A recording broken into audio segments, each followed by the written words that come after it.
오늘 이 탕자의 비유 이제 마지막 시간입니다. 과연 이 비유 속에는 우리 이방인 크리스천들, 즉 교회를 상징하는 인물이 있는가? 있다면 어떤 사역일까 한번 생각해 보는 거죠. 여러분, 이 채널은요 정말 이 신약 성경을 히브리적인 관점으로 볼 수 있도록 도와주는 채널입니다. 성경의 원어 그리고 구약 성경과 대치되지 않는 그러한 교리들도 생각해 보게 하는 그런 채널이 되겠습니다. 특별히 이 비유는요, 우리 예수님께서 아주 특별한 목적을 가지고 이야기 스타일로 이렇게 다 풀어서 말씀하신 건데, 이 비유는 또한 비밀이 있습니다. 어떤 시대마다 어떤 특정한 카이로스 하나님의 때가 되면 이 비유에 담긴 숨겨진 뜻이 성령님에 의해서 조명이 되고 계시가 되는 아주 그런 독특한 유대인 랍비들의 티칭 기술이죠. 예. 자, 누가복음 15장에 저는 우리 크리스찬들 즉 교회가 여기 이 몇 가지로 볼 수 있는데요. 첫 번째는 이방인 땅에 그 둘째 아들을 고용했던 그 이방인이 아닌가 생각합니다. 결국은 언제 어느 날 이런 얘기를 했겠죠. 사실 주인님, 제가 유대인인데요, 저는 저 언약의 땅에 살아야 돼요. 그 하나님의 언약의 씨는 언약의 땅에 심겨져야 돼요. 그게 우리 구약 성경의 신앙인데요. 아버지 집으로 아무래도 돌아가야겠어요. 알리야해서 돌아가야겠어요. 이렇게 말했겠죠. 그리고 제 생각에는 이 둘째 아들이 저 먼 여행을 떠날 수 있도록 재정적인 지원을 해줬을 거라 생각합니다. 즉 알리야 할 수 있도록 도와줬다는 거죠. 여러분, 구약 성경에도 보면 우리 이방인 크리스찬들이 파수꾼으로서 저 흩어진 유대인 디아스포라가 언약의 땅으로 돌아갈 수 있도록 도와줘야 될 그런 사명이 있음을 몇 군데서 말씀을 하고 있습니다. 여러분, 우리 크리스찬들이 하나님의 저 언약, 즉 알리야에 대한 언약이 성취될 수 있도록 동참하고 도와주는 것, 이것이 복음에 동참하는 일이라고 제가 그 복음이란 무엇인가에 대한 영상에서 말씀드렸잖아요. 우리 이방인 교회가 그런 역할을 해야 된다는 것이죠. 그 둘째 아들이 유대인 디아스포라가 아버지의 집으로 돌아갈 수 있도록 고레스 왕이 그 유대인들에게 많은 것들을 지원해 줬던 것처럼, 그죠? 네. 도와줘야 된다는 거죠. 자, 그것이 어떤 첫 번째 사명이 있습니다. 둘째는 이 둘째 아들이 이제 돌아왔을 때 아버지 하나님이 종에게 그런 말을 합니다. 자, 제일 좋은 옷을 내어다가 입히고 손에 가락지를 끼우고 발에 신을 신기라. 그리고 살찐 송아지를 잡아 같이 먹고 즐기자 그러죠. 예. 자, 이 일을 또한 우리 하나님의 복음의 종인, 그죠? 우리가 또한 해야 되죠. 자, 제일 좋은 옷을 입히다. 이거는 무슨 뜻일까요? 이것은 유대인들이 그 키텔이라는 하얀색 옷을 욤키푸르 때 입는 것과 관련이 있지만, 또한 그 옷은 요한계시록 3장의 4대 교회에게 하신 주님의 말씀처럼 4대 그 옷을 더럽히지 아니한 자 몇 명이 네게 있어 흰 옷을 입고 나와 함께 다니리니 그들은 합당한 자인 영고라. 이기는 자는 이와 같이 흰 옷을 입을 것이요. 그렇죠.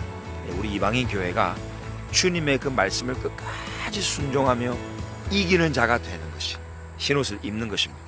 또한 그 둘째 아들에게 흰 옷을, 제일 좋은 옷을 입힌다. 이것이 바로 순결의 옷이요 거룩한 옷이죠. 이것은 그리스도로 옷 입히라는 것이죠. 그리고 세례를 주라는 것이죠. 또한 정결한 그런 삶을 살 수 있도록 하나님의 율법의 말씀을 더 존중히 해주고 이 율법에 따라서 순종하는 삶, 즉 그 옷을 입고 다닐 수 있도록 도와주는 역할을 해야 된다는 것입니다. 자, 그리고 또 손에 가락지를 끼우라 그랬죠. 손에 가락지는 sealing, 어떤 도장을 찍고 확증하는 행위인데, 여기 사대교회에서도 그럽니다. 내가 그 이름을 생명책에서 결코 지우지 아니하고 그 이름을 내 아버지 앞과 그의 천사들 앞에서 시인하리라. 그죠?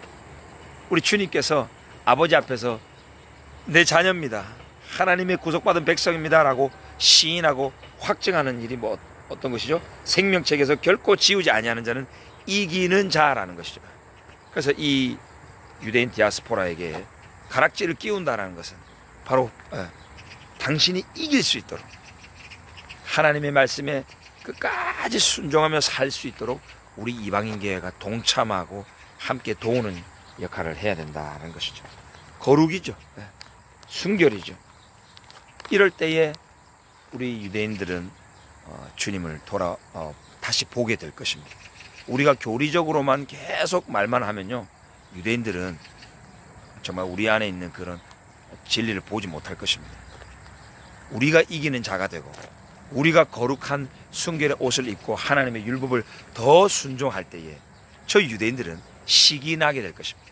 아니 어떻게 우리의 토라를 저 크리스천들이 더 잘 지키냐, 어떻게 저들의 삶은 저렇게 거룩하고 순결한 옷을 입고 다니는 그런 삶이냐, 어떻게 저렇게 환난 가운데서 끝까지 이기나. 이것을 유대인들은 바라보면서, 즉 우리의 삶을 바라보면서 저들은 도전받고 주님께로 돌아오게 될 것이라는 거죠. 그 다음에 종에게 신을 신겨라 그랬습니다. 여러분, 이 신을 신기다, 나알, 이게 무슨 뜻이라고 그랬죠? closing 또는 locking, 딱 묶는 것을 말합니다. 닫아버리는 것을 말하죠. 아마 이 둘째 아들이 다시는 세상의 죄악으로 돌아가지 아니하도록 탁 묶어놓고 싶은 아버지의 마음이 있으신 것 같아요. 우리 크리스천들이 이제 그 일을 해야 되는데 이것을 조금 더 영적으로 또 이런 의미가 있는 것 같아요. 여러분, 그 에베소서에 보면 사도 바울이 한세 사람을 말하잖아요. 우리 이방인과 교회예요. 유대인과 크리스천들을 말하는 거죠. 그리스도 안에서 한세 사람이 되었다. 그리스도의 피로 가까워졌고 그리스도께서 하신 그 놀라운 일로 인하여 하나가 된 것을 말하죠. 여러분, 근데 그 이후에 사도 바울은 뭐란 말입니까? 평안, 그죠?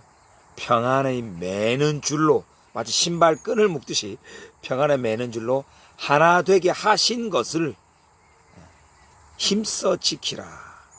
이 일을 우리가 해야 됩니다. 그래서 신을 신기라라는 것은 우리가 그 둘째 아들 유대인과, 그죠, 하나가 되고 한세 사람이 되었음을 힘써 지키는 것을 말하죠. 그래서 또 조금 이후에 에베소서에서 말하죠.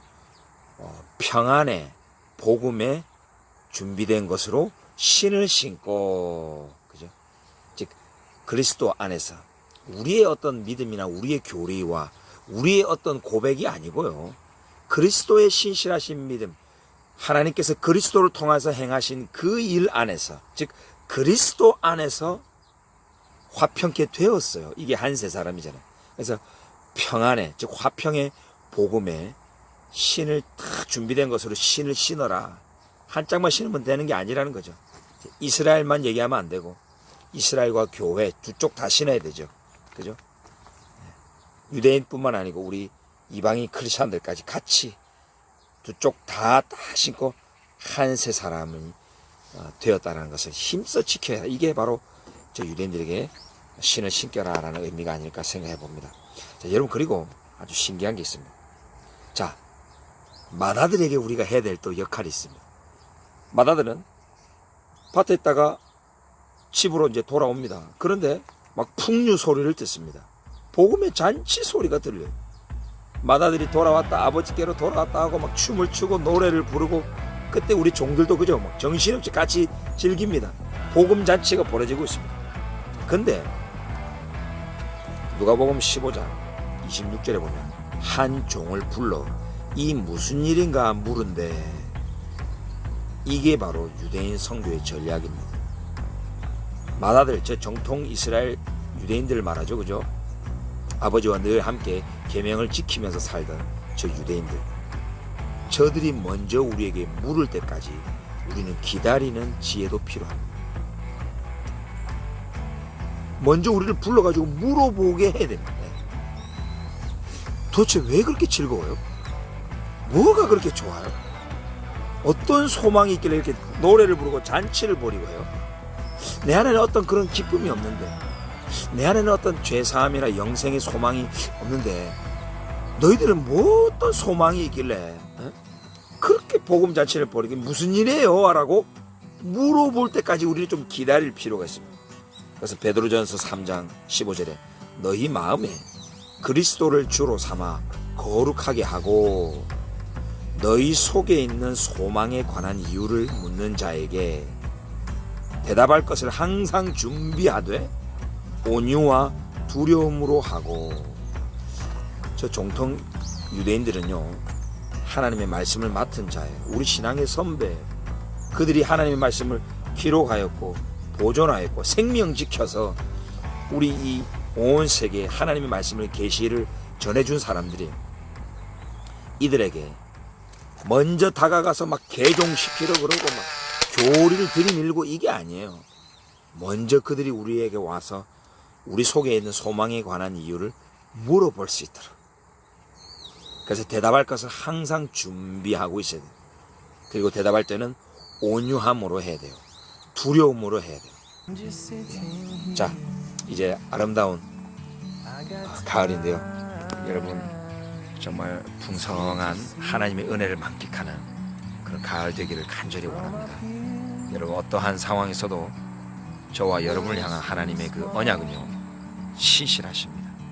여러분 힘내시고 이 올 가을에 하나님의 그런 축복과 은혜를 많이 누리시고요, 건강하시기를 기도합니다. 여러분 주님의 이름으로 축복합니다.